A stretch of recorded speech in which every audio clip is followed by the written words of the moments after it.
peristiwa di Kampung Malik, Ustadz di Kampung Malik. Saya kira saya sama Pak Benny masih ada di sini. Ya.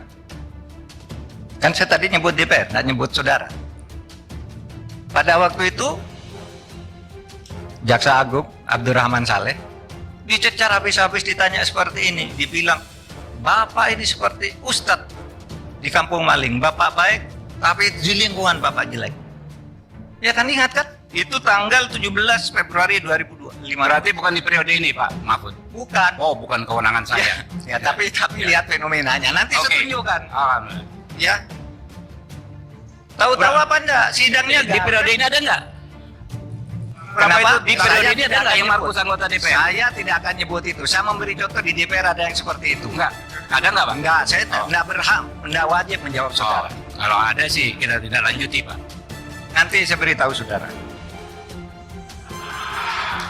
Pak, jangan nanti, Pak. Kalau Enggak. ada datanya enggak mumpung terbuka. Enggak, saya terbuka sekarang. Waktu itu Pak Jaksa Agung tahu enggak? Yang Nah, mana waktu itu ada? periode waktu itu, yang periode sekarang ada atau tidak? Pak Habib, begini, teman-teman Pak Mahfud, untuk menyelesaikan Sebentar, Pak pimpinan, ini juga nggak bisa dibiarkan terlalu jauh begini. Iya. Ini kan Nggak, pimpinan yang ganti nih, pimpinannya ganti. Sebentar. Ini gini. Pimpinan ganti. Teman-teman, Yang bener, Don. Semua statement Pak Mahfud dari awal, ya, saya mohon juga nanti diputerin lagi. Ya, yang penghormatan itu ada pada DPR kah atau ada pada Pak Mahfud? Apalagi tadi yang pertama itu, Pak. Tiba-tiba hadir, saya maunya begini, saya akan bagi dua ini. Ya udahlah, hanya Pak Mahfud yang diberikan kewenangan untuk bisa ngatur persidangan selain ketua sidang. Walaupun tadi saya katakan Pak Roninya tidak tegas, saya minta diganti. Ya karena nggak bisa, Pak. Aturan main ini adalah aturan main kita punya tata tertib, kita punya aturan main. Tapi problem begini, ya udah, semua ini sudah mengalah karena kita tidak mau ribut. Tapi mengalah pun ada batasnya. Kami nggak mau lagi dihujat-hujat, dibully-bully di ruang publik atas nama DPR begini, begono, dan sebagainya, Pak.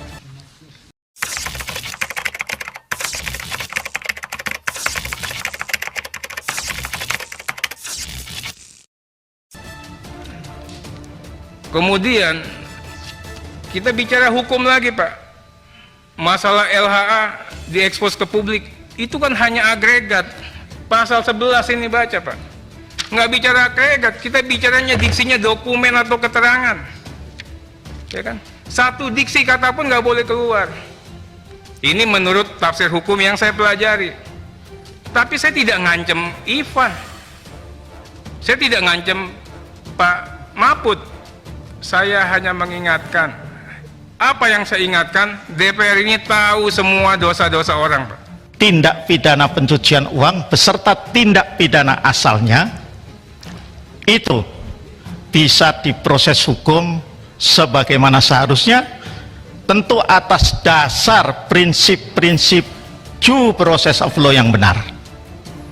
Ya, kita melakukan sesuatu, termasuk kita yang di DPR, tidak seyogianya hanya sekedar untuk mendapatkan tepuk tangan, untuk mendapatkan acungan jempol dari netizen, apalagi untuk menimbulkan kegaduhan. Saya kira hanya itu yang ingin saya sampaikan pada kesempatan ini, Pak Ketua. Terima kasih atas kesempatan. Wallahul muwaffiq ila aqwamit thoriq. Assalamualaikum warahmatullahi wabarakatuh. Terima kasih Pak Arsul. Selamat datang pimpinan DPR Pak Dasko. Bentar, ingetin loh, lu yang bener. Jadi saya selesaikan dulu ya.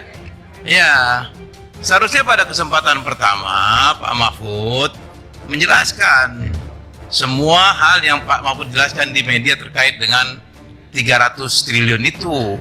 Bukan menjawab satu persatu apa yang terjadi antara Komisi 3 dengan PP3 dalam rapat beberapa hari yang lalu, kan gitu. Itu Pak Mahfud juga pernah di DPR, kan Pak Mahfud tahu bagaimana dinamika yang terbangun dalam rapat-rapat di DPR. Sebentar, saya belum selesai. Saya kan nggak potong Pak Mahfud ngomong tadi. Saya mendengar dengan seksama apa yang disampaikan Pak Mahfud. Gantian dong, sekarang saya ngomong. Ya, saya kira kalau Pak Mahfud melakukan cara seperti yang kita dengarkan tadi, kan Pak Mahfud menjudgment teman-teman. Lepas dari itu benar, salah itu nanti kita bisa uji.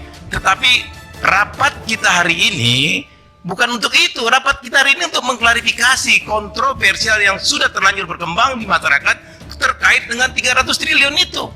Tidak satu pun poin dari awal Pak Mahfud menyampaikan penjelasan Pak Mahfud dalam rapat ini yang terkait dengan soal itu.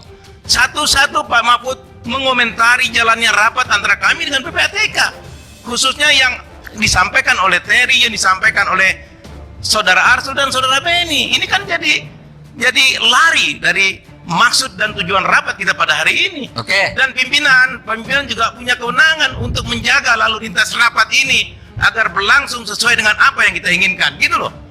Saya kira itu. Saya belum berkomentar terlalu jauh, tapi kira-kira rapat ini harus berjalan sesuai dengan tata tertib yang berlaku di DPR. Terima kasih Pak Belum Fahri. Mahfud tentang Arteria Dahlan bilang, Budi Gunawan terancam penjara. Menteri Koordinator Bidang Politik Hukum dan Keamanan Mahfud MD menantang anggota Komisi 3 DPR Arteria Dahlan berani bersuara terkait Kepala Badan Intelijen Negara atau BNN Budi Gunawan. Hal itu dia ucapkan lantaran Arteria menilai tak seharusnya Pusat Pelaporan dan Analisis Transaksi Keuangan atau PPATK membocorkan informasi intelijen kepada Mahfud MD. Sebelumnya Arteria mengatakan laporan PPATK tidak boleh diumumkan ke publik dan berpotensi dihukum pidana bagi yang membocorkan. Beranikan saudara Arteria dibilang begitu kepada Pak Gunawan? Dia anak buah langsung presiden, bukan Menko Polhukam. Ujar Mahfud MD dalam RPD Komisi 3 Rabu 29 Maret.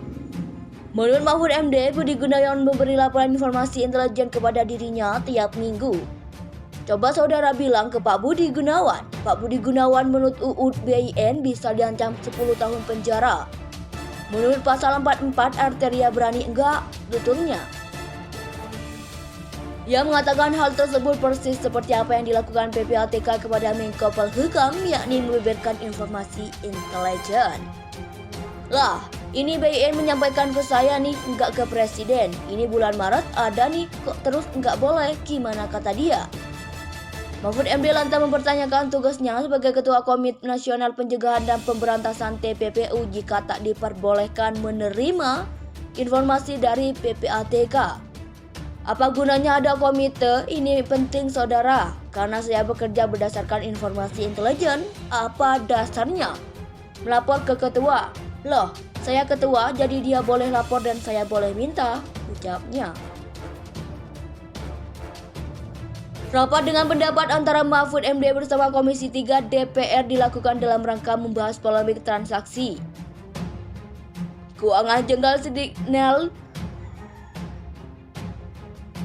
senilai 349 triliun yang melibatkan Kementerian Keuangan. Ketua Komisi 3 DPR Bambang Wuryanto sebelumnya mengatakan rapat diharapkan dapat menjernihkan polemik soal transaksi janggal 349 triliun yang jadi sorotan dalam beberapa waktu terakhir.